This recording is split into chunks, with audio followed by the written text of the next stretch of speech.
Hello guys, tara samahan niyo ako. Punta tayo dito sa restaurant na sinasabi ng mga kaibigan ko. Masarap daw yung pagkain dito eh. Kaya tara, kasama ko pa naman yung asawa at saka anak ko. Tara, tikman natin. Order tayo. Pero habang nag-aantay ako ng order, namasyal muna ako dito sa mga katabi nila. Sayang nga lang, sarado. Sayang, hindi natin matitikman yung iba. Ito yung mango bar na kung saan nandito kami ngayon. Ito, sarap. Unang lapag ng order namin, ayan. Sarap. Pangalawang lapag sa harapan ng anak ko. Kaso natuwa siya. Ang problema, ang yummy pa naman sana, hindi niya naman pinapansin. Kaya ako na lang yung kumakain.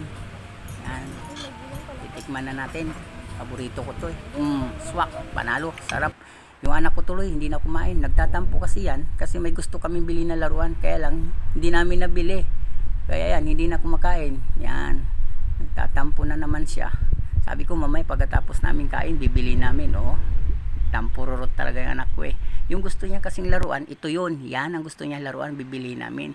Eh, lahat ng pagkain, inoper ko sa kanya. Ayaw niyang kainin. Gusto niya bilhin yung laruan. Kaya pagkatapos namin kumain, binili namin laruan. O ayan, nasa bahay na kami. Laro na lang ng laro.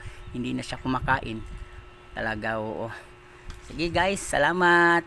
Bye-bye. Thank you.